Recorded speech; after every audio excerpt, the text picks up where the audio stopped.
वानर सेना का लंका प्रस्थान तथा राम सेतु निर्माण। राम सेतु का निर्माण संपूर्ण रामायण की कहानी। नमस्कार मित्रों, हमारे ज्ञान भक्ति अभी चैनल में आपका हार्दिक स्वागत है। अगर आप हमारे चैनल पर पहली बार आए हैं तो हमारे चैनल को सब्सक्राइब जरूर करें, साथ ही साथ अपने दोस्तों के साथ शेयर करें। तो चलिए दोस्तों, जानते हैं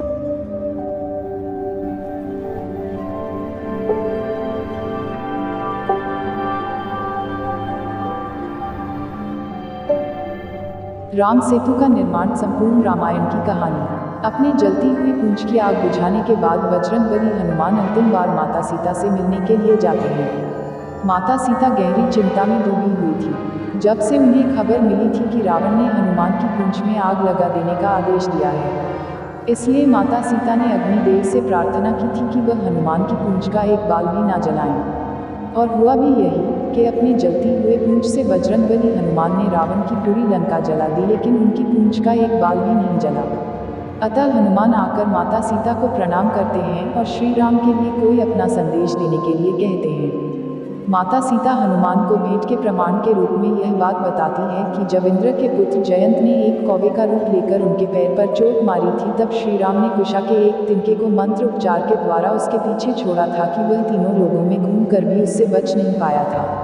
अंत में वह खुद श्री राम की शरण में आया, तब उसके प्राण बचे थे और तब श्री राम ने उसे एक आंख से काना करके छोड़ दिया था।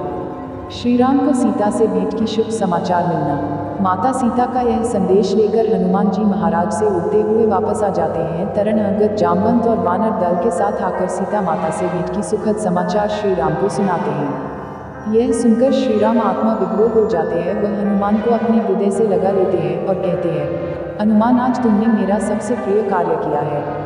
अगर तुम सीता का पता नहीं लगाते तो अपने कुल की मर्यादा की रक्षा न कर पाने के कारण मैं अपने पूर्वजों को मुंह दिखाने के काबिल नहीं रहता।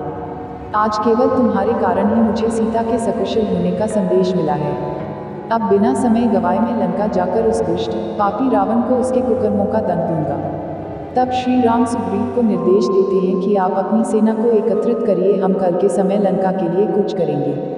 सुग्रीव तथा अन्य वानर श्रेष्ठ श्री राम से आग्रह करते हैं कि आपको ही हमारी सेना के सेनानायक बनना चाहिए। सुग्रीव के आग्रह पर श्री राम वानर सेना का सेनानायक बनाना स्वीकार करते हैं। वानर सेना का लंका के लिए प्रस्थान। अगले दिन श्री राम तथा सुग्रीव की पूरी वानर सेना बड़े जोश के साथ लंका के लिए कूच करती है।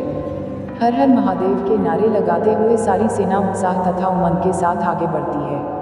लंका के लिए प्रस्थान के कुछ ही दिनों बाद सुग्रीव की पूरी वानर सेना समुद्र तट पर पहुंच जाते हैं, जहां से लंका तथा उनके बीच केवल 100 योजन का समुद्र लहरा रहा था।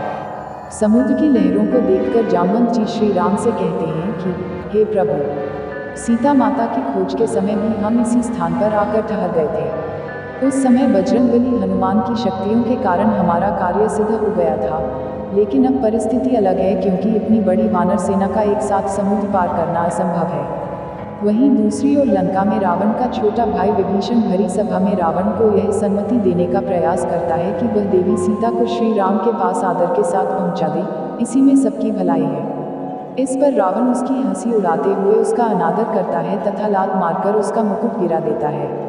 विभीषण का मुकुट गिरते ही पूरी सभा उस पर हंसने लगती है। तब विभीषण कहता है कि मैं तुम्हारे ऊपर मंडराते हुए काल को देख रहा हूँ। स्वयं महाराज द्वारा मेरा समान मेरी मृत्यु के समान है, इसलिए मैं आज से लंका को छोड़कर जा रहा हूँ। श्री राम तथा विभीषण की भेंट। यह कहकर विभीषण अपनी माता से भेंट करके श्री राम के शरण में आने का फैसला करते हैं तथा वह अपने 4 मंत्रियों के साथ वायु मार्ग से होते हुए समुद्र के इस पार बसी श्री राम के छावनी में आते हैं, उनसे शरण मांगते हैं। शरणागत वत्सल श्री राम अपने शत्रु के छोटे भाई को भी अपनी शरण में लेते हैं और उसे यह वचन देते हैं कि उसे रावण के वध के बाद लंका का अगला राजा बनाएंगे। तब वही समंदर किनारे श्री राम विभीषण का राज्याभिषेक करते हैं। उसके बाद सबसे बड़ी जो समस्या थी, जो कि 100 योजन का समुद्र कैसे पार किया जाए, तो विभीषण यह सलाह देते हैं कि उन्हें समुद्र देव से प्रार्थना करनी चाहिए कि वह उनकी सेना को लंका तक जाने का रास्ता दे। तब श्री राम सभी को कहते हैं कि हम समुद्र देव से रास्ता देने के लिए प्रार्थना करेंगे। लेकिन लक्ष्मण जी को यह अच्छा नहीं लगा। उन्होंने कहा कि भैया, हमें रास्ता मांगने की जरूरत नहीं है, क्योंकि यदि आप आदेश करेंगे तो समुद्र को वैसे भी हमें रास्ता देना ही पड़ेगा। लेकिन श्री राम लक्ष्मण की इस सलाह को अपनी मर्यादा के कारण टाल देते हैं, क्योंकि श्री राम जानते थे कि समुद्र की मर्यादा भगवान की तरह होती है जिससे वह बंधे होते हैं। श्री राम द्वारा समुद्र की आराधना। श्री राम समुद्र देव की आराधना करने के लिए किनारे पर बैठ जाते हैं, क्योंकि उन्हें उम्मीद थी कि समुद्र उनकी आराधना से प्रसन्न होकर उनको सेना सहित लंका तक जाने का मार्ग अवश्य देंगे। लेकिन 3 दिन तक लगातार प्रार्थना के बाद भी समुद्र की तरफ से कोई प्रतिक्रिया नहीं हुई। तो श्री राम को इस बात पर क्रोध आ जाता है और वह समुद्र देव को क्रोधित होकर कहते हैं, हे समुद्र, मैंने बिना अन्य जल ग्रहण किए 3 दिन तक आपकी आराधना की है, लेकिन तब भी आपने मेरी विनती स्वीकार नहीं करते हुए अपनी लहरों के शोर द्वारा अपने अहंकार को प्रकट किया है। इसलिए अब मैं अपने तीखे और अग्निवर्षक दिव्यास्त्र के प्रयोग से आपका सारा जल पाताल तक सुखा दूंगा। यह कहकर श्री राम अपने धनुष पर बाण चढ़ा लेते हैं। इतने में ही त्राहिमाम करते हुए समुद्र देव आते हैं और श्री राम से क्षमा मांगने लगते हैं और कहते हैं कि हे प्रभु, मुझे क्षमा करें। श्री राम तथा समुद्र का संवाद। हे प्रभु, मुझे क्षमा करें, लेकिन मैं आपको अपने जल में से रास्ता नहीं दे सकता, क्योंकि समुद्र की एक मर्यादा होती है जो कि स्वयं अपने नारायण अवतार में निर्धारित की थी। इसलिए हे दया निधान, कृपया करके आप अपनी वानर सेना को लंका तक पहुंचाने के लिए मेरे ऊपर पत्थरों से एक सेतु बना सकते हैं। आपकी सेना में नल और नील नाम के 2 मंत्री हैं, जिनमें से एक विश्वकर्मा जी का पुत्र है। वह आपकी समुद्र के ऊपर सेतु बनाने में सहायता कर सकता है। अतः सभी मानस अगर पत्थर के ऊपर श्री राम लिखकर समुद्र में छोड़ेंगे तो वह पत्थर तैरने लगेगा और मैं स्वयं उन पत्थरों को बिखरने से रोकूंगा तथा एक कतार में जकड़ कर रखूंगा। इस तरह कुछ ही समय में समुद्र पर आप सेतु बनाने में सफल हो पाएंगे, जिस पर चलकर आपकी पूरी वानर सेना लंका तक पहुंच जाएगी। सागर पर सेतु निर्माण। श्री राम को समुद्र देव यह परामर्श अच्छा लगता है, इसलिए उन्होंने महाराज सुग्रीव को आदेश दिया कि वह अपनी सेना को आदेश दे कि पत्थरों से एक सेतु निर्माण का कार्य जल्दी ही आरंभ करें।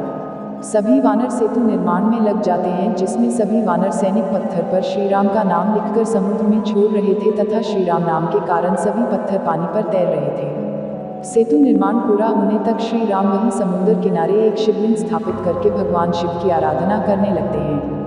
केवल 5 दिन की परिश्रम करने के बाद वानर सेना 100 योजन समुद्र के ऊपर एक विशाल सेतु के निर्माण में सफल होती है। जब इसकी सूचना लंका के लोगों को लगती है तो उनके होश उड़ जाते हैं, क्योंकि कोई भी यह कल्पना नहीं कर सकता था कि समुद्र को कोई बांध सकता है।